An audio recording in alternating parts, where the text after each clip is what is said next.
আসসালামু আলাইকুম ওলি স্যারের অনলাইন কোচিং এ সবাইকে স্বাগতম। আজ আমরা বিবিএ ফার্স্ট ইয়ারের প্রিন্সিপালস অফ অ্যাকাউন্টিং বইয়ের অ্যাকাউন্টিং প্রসেস থেকে ট্রায়াল ব্যালেন্স শিখব, অর্থাৎ রেওয়া মিল। আমাদের এই সাবজেক্টটাতে অনেকগুলো চ্যাপ্টার, সব চ্যাপ্টার থেকে প্রশ্ন আসে না, কিন্তু আপনার বেসিক শেখার জন্য জার্নাল বা অ্যাকাউন্টিং প্রসেস যে চ্যাপ্টারটা আছে, অর্থাৎ চ্যাপ্টার আপনার 3, এই চ্যাপ্টারটা সবাই করতে হবে। আমি ডিপার্টমেন্ট ওয়াইজ একটা আপনাদের জরিপ দেখাই কোন চ্যাপ্টার থেকে কত নাম্বার আসে। আহ, ধরেন এটা ম্যানেজমেন্ট ডিপার্টমেন্ট, এখানে একটা জরিপ আছে কোন চ্যাপ্টার থেকে কোয়েশ্চেন বেশি আসে। আর এটা হলো আপনার accounting department, accounting of finance. আমরা দেখতেছি এই যে অ্যাকাউন্টিং ইকুয়েশন যে চ্যাপ্টারটা, এখান থেকে প্রতি বছরই কোয়েশ্চেন আসে। অ্যাকাউন্টিং ডিপার্টমেন্টও আছে, ম্যানেজমেন্ট ডিপার্টমেন্ট, ফিনান্স, মার্কেটিং সব ডিপার্টমেন্ট। আর আপনার জার্নাল যে আছে, জার্নাল বা অ্যাকাউন্টিং প্রসেস, জার্নাল লেজার, এগুলো থেকে বড় প্রশ্ন না, ছোট প্রশ্ন আসে সবসময়। কিন্তু আমরা যদি জার্নাল লেজার এগুলো না করি, তাহলে বাকিগুলো আমরা করতে পারবো না। এই জন্য আমাদের এই অংশটা করতে হয়। আপনারা যদি একা একা পড়েন, আমার এখানে তো রেকর্ডেড ভিডিও আছে, আমি জার্নাল পড়াচ্ছি বলে জার্নাল নিয়ে বসে থাকতে হবে এরকম না। আপনি ইচ্ছে হলে অ্যাকাউন্টিং ইকুয়েশন বা আপনার ইম্পর্টেন্ট কিছু চ্যাপ্টার, সবার জন্য, সব ডিপার্টমেন্টের জন্য ইম্পর্টেন্ট। এই যে অ্যাকাউন্টিং ইকুয়েশন চ্যাপ্টারটা খুবই ইম্পর্টেন্ট একটা চ্যাপ্টার সব ডিপার্টমেন্টের জন্য। এই যে অ্যাডজাস্টিং এন্টিস, সব ডিপার্টমেন্টের জন্য ইম্পর্টেন্ট। ওয়ার্কশিট সব ডিপার্টমেন্টের জন্য ইম্পর্টেন্ট। অ্যাকাউন্টিং সিস্টেম সবচেয়ে সহজ অধ্যায়, এবং এই অধ্যায় থেকে 10 নাম্বার পাওয়া যায় সবচেয়ে সহজে। ফিনান্সিয়াল স্টেটমেন্ট, এই চ্যাপ্টারগুলো বাসায় বসে বসে কিন্তু একটু দেখলে আপনার পড়াটা আগায় যাবে। আর আমি তো আপনাদের পরীক্ষার আগের রাত পর্যন্ত লাইভে ক্লাস করায় যাবই। তাই ক্লাস শুরু করার আগে সবাইকে একটু বলবো কষ্ট করে শেয়ার করবেন, যাতে অন্যরাও এই ক্লাসটা দেখতে পারে। আমি একটু শেয়ার করে রাখি যাতে আপনারা পরবর্তীতে দেখতে পারেন, কারণ আমার কাছে পড়ার সবচেয়ে বড় সুবিধা এইটাই যে আমি প্রতিটা ক্লাসের ভিডিও শেয়ার করে রাখি। পরবর্তীতে যখন মন চায় একজন স্টুডেন্টের, সে কিন্তু দেখে নিতে পারে। আপনারা যারা লাইভে আছেন তারা কি কথাগুলো শুনতে পারতেছেন? কথা স্পষ্ট শোনা গেলে বলবেন। আর যারা লাইভে ক্লাসগুলো নিয়মিত করতে ইচ্ছুক, ফেসবুক লাইভে, আমার জুমে ক্লাস হয় নিয়মিত, ফেসবুক লাইভে হয় কম, কারণ স্টুডেন্টের উপস্থিতি কম থাকে। আপনারা যদি ইচ্ছুক থাকে তাহলে আপনারা একটু ডিপার্টমেন্টের নাম লিখে কমেন্ট করবেন, তাহলে নিয়মিত আমি একটা ফ্রি ক্লাসের গ্রুপ আছে ওইখানে অ্যাড করে দিব। ওইখান থেকে আপনার ফ্রি লাইভ ক্লাসটা করতে হবে। আর যারা পেইড কোর্স করতেছেন তারা কিন্তু প্রথম চ্যাপ্টার থেকে শেষ চ্যাপ্টার ভিডিও, জুম ক্লাস, কথা বলার সুযোগ, সাজেশন শিটের পিডিএফ সবকিছু পাবেন। আচ্ছা, এখন আমরা প্রবলেম 6 এবং 7-এর মাধ্যমে ট্রায়াল ব্যালেন্স শিখবো। ট্রায়াল ব্যালেন্সে আমরা বুঝবো কিভাবে ট্রায়াল ব্যালেন্স চাইছে প্রশ্নে। এভাবে লিখে থাকবে যে the following accounts are taken from the ledger of S G company at December 31st, 2011।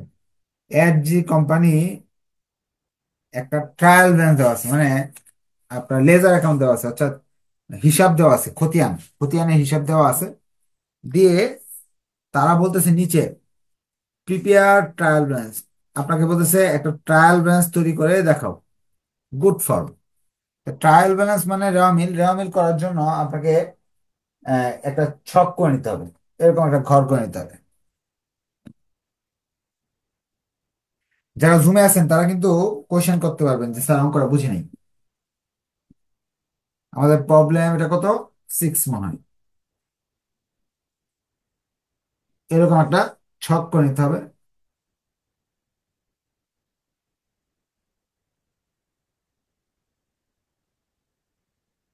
5টা ঘর হয় ট্রায়াল ব্যালেন্সের, উপরে নাম লিখতে হবে, যেমন এস জি, এস জি কোম্পানি। এরপর এখানে লিখতে হবে কি অঙ্ক করতেছি আমরা, ট্রায়াল ব্যালেন্স।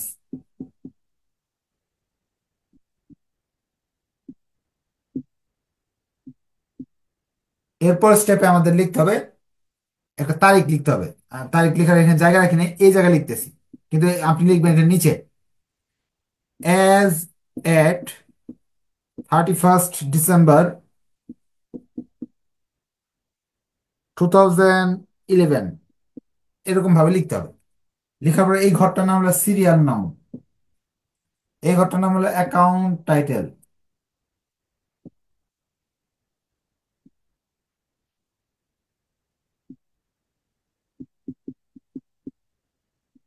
রেফারেন্স, ডেবিট টাকা, ক্রেডিট টাকা। এইবার একটা ছক করে নিতে হবে। এরপরে আপনাকে একটা সূত্র মুখস্থ করতে হবে। সূত্রটা হলো assets plus expense plus drawings. আচ্ছা, আমি সূত্র দেখাই দিই আপনাদের, লিখতে দূরে দূরে বোর্ডে দেখানো হচ্ছে, বোর্ড থেকে দেখে নেন। ইয়েতে সূত্র এখান থেকে দেখেন। এই যে এই যে তিনটা শব্দ, অ্যাসেটস এক্সপেন্স ড্রয়িংস, এই তিনটা শব্দ হলো ডেবিট পাশে বসবে। আর লাইবিলিটি, ক্যাপিটাল, রেভিনিউ, এই তিনটা শব্দ ক্রেডিট পাশে বসবে। এইটা জানলে ট্রায়াল ব্যালেন্স পেয়ে যাবেন। এখন আপনি বলতেন, স্যার আমি তো সায়েন্স থেকে আসছি, assets expense drawings liability capital revenue এগুলো চিনি না, বইতে হাজার হাজার এরকম আইটেম আছে, আমি কয়টা মুখস্থ করব? তা আপনার পড়াটা সহজ করার জন্য এখানে একটা লিস্ট দেওয়া আছে। অ্যাসেটস এবং এক্সপেন্সের লিস্ট দেওয়া আছে বাংলা সহ। যেমন স্যালারি হলো একটা এক্সপেন্স, এটা হলো বেতন, খরচ। রেন্ট অর্থ ভাড়া, এটা একটা এক্সপেন্স। ক্যাশ নগদ টাকা একটা অ্যাসেট। ক্যাশ অফ ব্যাংক, ব্যাংকে জমার টাকা, এটা একটা অ্যাসেটস। অ্যাকাউন্ট রিসিভেবল, মানুষের কাছে টাকা পাওনা হলো আর কি, দেনাদার বা প্রাপ্য। এরকম বেশি না, এদিকে মোট মোট 20-25টা হবে। এইদিকে হবে এরকম ইনকামেও আছে, দেওয়া আছে, লাইবিলিটিও দেওয়া আছে 20-25টা, হয়তো সব মিলে 50টা শব্দ শিখতে হবে, ইংরেজি 50টা শব্দ। এই 50টা দিয়ে আপনাদের ফার্স্ট ইয়ারের প্রিন্সিপালস অফ অ্যাকাউন্টিং এর সব ধরনের অঙ্ক আপনি ইনশাল্লাহ পারবেন। যারা ইংরেজিতে একটু উইক আছেন বা নতুন নতুন ইংরেজি শব্দগুলো সমস্যা হচ্ছে, তাদের বাঁচার উপায় হলো এটাই, এছাড়া আর কোনো বাঁচার উপায় নাই। আপনার এই কথাগুলো স্পষ্ট শোনা যাচ্ছে বা দেখা যাচ্ছে কিনা একটু কাইন্ডলি জানাবেন, হ্যাঁ?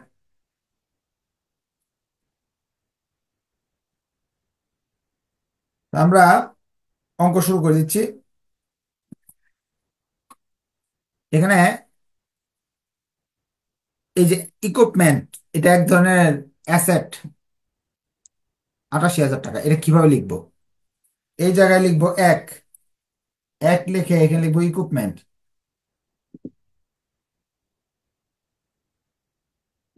লিখে 88,000 ডেবিট দিকে লিখবো, কেন এটা অ্যাসেট। এরকম ভাবে যতগুলো আছে অ্যাসেট এক্সপেন্স সব ডেবিট হবে। যেমন ড্রয়িংস, রুল অনুযায়ী, এই যে রুলটা একবার বের করে দেখে এখন।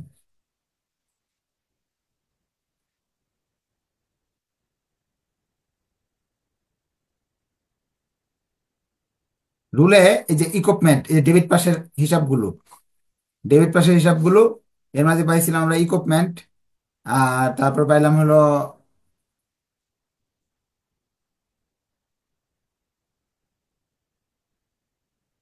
ড্রয়িংস। ড্রয়িংস তো এমনি বুঝতে পারতেছি যে এটা আমাদের অ্যাসেট, ইয়ে কি বলে, ডেবিট। ড্রয়িংস তো সূত্রের মাঝে পড়ে। অ্যাকাউন্টস পেয়েবল, এটা লাইবিলিটি। এটা কিভাবে বুঝতেছি? এই যে এখানে দেখেন,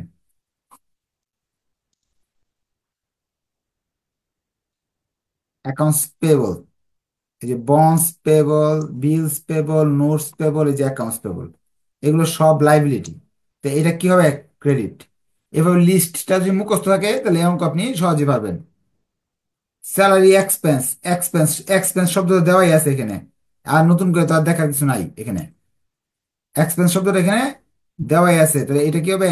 ডেবিট দিকে হবে এই টাকাটা। তাহলে এইগুলো আমরা এভাবে সিরিয়ালি নাম উঠে লিখে ফেলবো। যেমন ড্রয়িংস,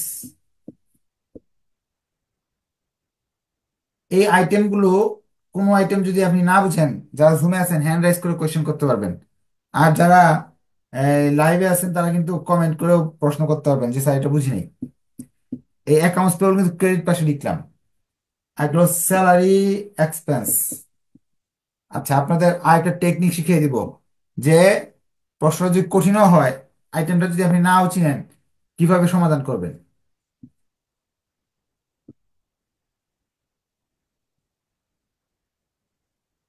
সবগুলো নাম আমি লিখে ফেলেছি: account receivable, service revenue, capital, তারপরে আছে হলো আপনার notes payable, salary expense, salary payable,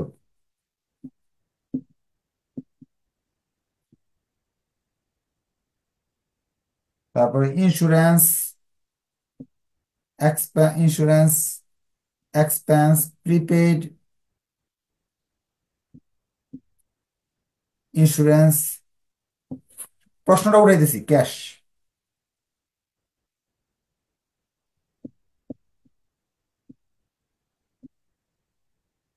12টা item ছিল।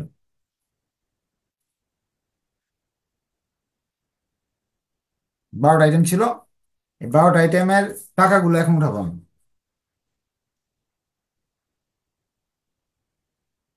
Account receivable asset, service revenue হলো রেভিনিউ, এই যে দেখেন ডেবিট না ক্রেডিট উপরে দেওয়া আছে। অ্যাকাউন্ট রিসিভেবল আর সার্ভিস রেভিনিউ। সার্ভিস রেভিনিউ যে কোনো আয়, যে কোনো রেভিনিউ, এই যে সার্ভিস রেভিনিউ কি ক্রেডিট। আর এই যে এখানে অ্যাকাউন্ট রিসিভেবল, অ্যাকাউন্ট রিসিভেবল হলো এই যে ডেবিট। এইভাবে আমরা এখান থেকে লিখে নিলাম। এটা লিখবো ডেবিট পাশে 44,000, 95,000 টাকা লিখবো হলো ক্রেডিট পাশে। 44,000 এইদিকে লিখবো, 95,000 এই জায়গায় আসে লিখবো। ক্যাপিটাল, ক্যাপিটাল হলো লাইবিলিটি, ক্রেডিট পাশে লিখবো। এরপরে আসে ক্যাপিটাল, এই যে ক্যাপিটাল মূলধন, ক্রেডিট পাশে লিখবো। নোটস পেবল, ক্রেডিট পাশে লিখবো। স্যালারিজ পেবল, ক্রেডিট পাশে লিখবো। এই আইটেমগুলো এখানে আছে, এই জায়গায় দেখবো। এই দেখেন এই যে ক্রেডিট পাশের কি কি আছে: ক্যাপিটাল, নোটস পেবল, এই যে নোটস পেবল আমি জায়গায় রাখছিলাম আগে, bills payable, notes payable, salaries payable, accounts payable, যে কোনো পেবল। তারপরে ক্যাপিটাল, এই যে ক্যাপিটাল, এই যে ক্যাপিটাল, এই আইটেমগুলো এখানে আসবে। আমি টাকাগুলো লিখে বলতেছি। সার্ভিস রেভিনিউর টাকা হলো 95,000 লিখছি। ক্যাপিটালের টাকা ক্রেডিট দিকে লিখলাম 20,000, এটা আসবে তাহলে 19,000। 2,000 টাকা স্যালারিস পেবল। এরপরে ইন্স্যুরেন্স, প্রিপেড ইন্স্যুরেন্স, আর হলো ক্যাশ। এখানে আইটেমগুলো আছে: prepaid insurance expense, prepaid insurance আর ক্যাশ। এই সবগুলোই আমাদের ডেবিট। কিভাবে বুঝলাম? এখানে যাই, যার আগের কাছে স্যালারি যেরকম, রেন্ট যেরকম এক্সপেন্স, কিন্তু সামনে যে প্রিপেড লেখা থাকে তার মানে এটা আপনার সম্পদ হয়ে যাবে, অ্যাসেট। প্রিপেড দেওয়া থাকলে অ্যাসেট হয়ে যাবে। এটাও প্রিপেডটাও ডেবিট, এক্সপেন্সটাও ডেবিট। আর ক্যাশ তো সবার আগে দাগাই দিয়েছিলাম, ক্যাশ ডেবিট। তাহলে এই ডেবিট আইটেমগুলো তিনটাই নিয়ে নিলাম। 3,000, 6,000, 7,000 এই পাশে যোগ করে ফেলছি। আসতেছে 1,58,000। এই পাশে যোগ করছে 1,58,000। ট্রায়াল ব্যালেন্স সবসময় দুই পাশে মিলে যায়। ট্রায়াল ব্যালেন্স সবসময় দুই পাশে মিলে যাবে। আর না মিললে কোন জায়গায় ভুল আছে, এটা বুঝতে হবে। আপনারা কি বুঝতে পারছেন অঙ্কটা? বুঝতে পারলে একটু কষ্ট করে ওকে লিখেন। না বুঝলে কোশ্চেন করার সুযোগ আছে যে বুঝি নাই স্যার, আবার বুঝাই দিব।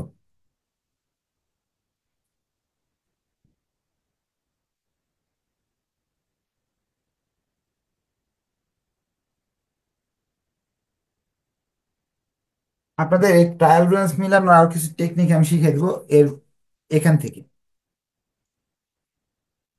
প্রবলেম 7 থেকে এই চ্যাপ্টার কিন্তু শেষ হয়ে যাবে। নেক্সট মান্থ আমরা নতুন একটা চ্যাপ্টার শুরু করবো। এই মাসে এটাই শেষ ক্লাস। আমরা জার্নাল, লেজার, ট্রায়াল ব্যালেন্স এগুলো শিখলাম। Problem 7: the accounts in the ledger of Speedy Delivery Service contains the following trial balance on July 31st, 2012, Speedy কোম্পানির এখানে অনেক তথ্য দেওয়া আছে, দিয়ে তারা বলছে prepare a trial balance and fill in the missing amount of cash. এখানে ট্রায়াল ব্যালেন্স তৈরি করতে বলছে এবং এই যে মিসিং অ্যামাউন্টটা বের করতে বলছে। আচ্ছা, ট্রায়াল ব্যালেন্স একটা টেকনিক বলে দিই।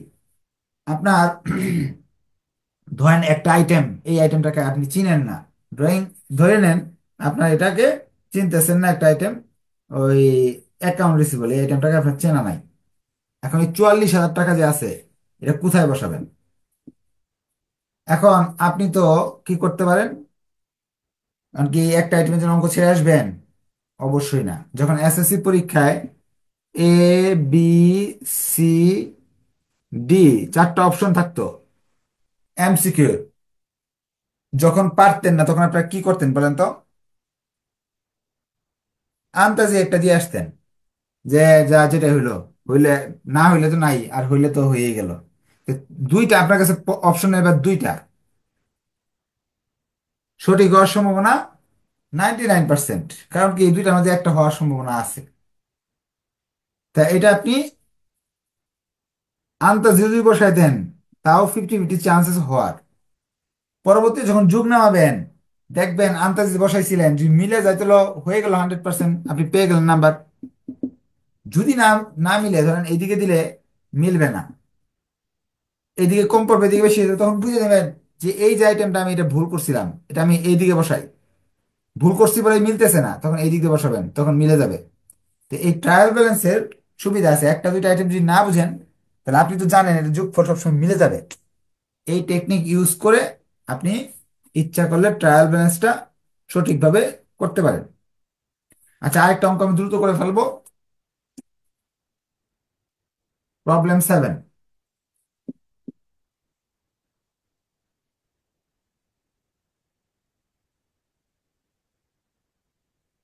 প্রবলেম 7-এর মাঝে এখানে আইটেম দিয়ে দিছে অনেকগুলো, account receivable, accounts payable, 14 item. Account receivable, accounts payable, cash, delivery, equipment, gas and oil, insurance,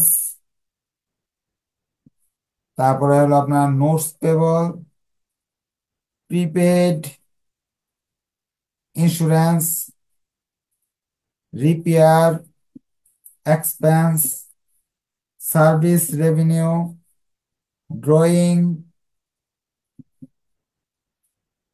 capital, salary expense, salaries payable. অনেকগুলো আইটেম দেওয়া আছে, সেগুলো টাকাও দেওয়া আছে এখানে। মোট 14টা আইটেম দেওয়া আছে। মোট এখানে 14টা আইটেম দেওয়া আছে, আর টাকা দেওয়া আছে, ক্যাশের টাকা দেওয়া নাই, আর সবার টাকাই দেওয়া আছে। তো আমি টাকাগুলো বসায় ফেলতেছে এখানে দেখে দেখে। প্রথমে হলো অ্যাকাউন্ট রিসিভেবল দেওয়া আছে, account receivable debit, accounts payable credit. এরপরে ক্যাশ, ক্যাশের টাকা দেওয়া নাই, আচ্ছা থাক এটা। তারপর ডেলিভারি এক্সপেন্স, এরপরে আছে oil and gas expense, debit. Delivery equipment, delivery equipment হলো আপনার সম্পদ, গ্যাস হলো এক্সপেন্স, ইন্স্যুরেন্স হলো expense. Notes payable, notes payable, এই যে নোটস পেবল, এটা হলো লাইবিলিটি, লাইবিলিটি মানে ক্রেডিট। এরপরে হলো আপনার আছে নোটস পেবল পরে prepaid insurance, prepaid insurance debit, repair expense, সকল প্রকার এক্সপেন্স ডেবিট, সার্ভিস রেভিনিউ আমাদের সেবায় ক্রেডিট। তারপরে হলো আপনার ড্রয়িংস ডেবিট। তারপরে এই পাশে আসে capital credit, salary expense debit.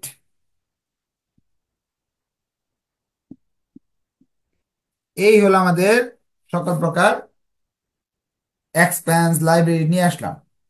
এখন এই পাশে যোগ করলাম, আসলো টাকাটা হলো 81,960 টাকা। এই পাশেও 81,960 টাকা হওয়ার কথা। যদি না মিলে, কিছু টাকা শর্ট পড়ে, তখন লিখতে হয় সবসময় যে মিলবে এরকম না, অনেক সময় মিলবে না। না মিললেও ওই টাকাটাকে লিখতে হয় সাসপেন্স অ্যাকাউন্ট, অর্থাৎ অনিশ্চিত হিসাব। আবার ইচ্ছা করলে যে যখন আপনার এখানে এরকম দেওয়া থাকবে যে একটা আইটেমের টাকা দেওয়া থাকবে না, যে টাকাটা শর্ট পড়বে, ধরেন এইদিকে যোগ করে এই সবগুলোর বাদ দিবেন, টাকা শর্ট পড়তেছে 14,567।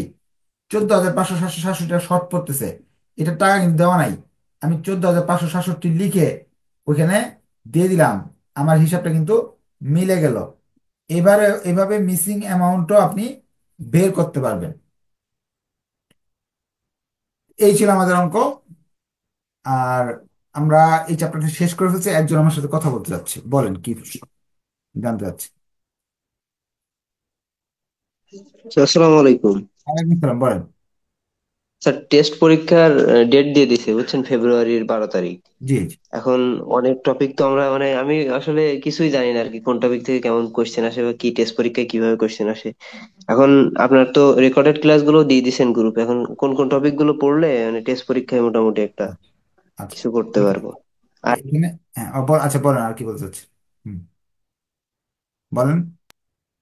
জি স্যার, বলছি এই মাসের ক্লাস কি আজকেই শেষ নাকি আর হ্যাঁ, হবে এই এই মাসে মাসের ভিতরে? আর এই চ্যাপ্টার, নতুন একটা চ্যাপ্টার ধরলে ভাঙা মাসে অনেকেই নতুন আসবে, তো নেক্সট মান্থে শুরু করব। আপনারা একটা কাজ করবেন, আমি ক্লাসের শুরুতে আপনাকে কিন্তু বলে দিছি কোন কোন চ্যাপ্টারগুলো পড়তে হবে।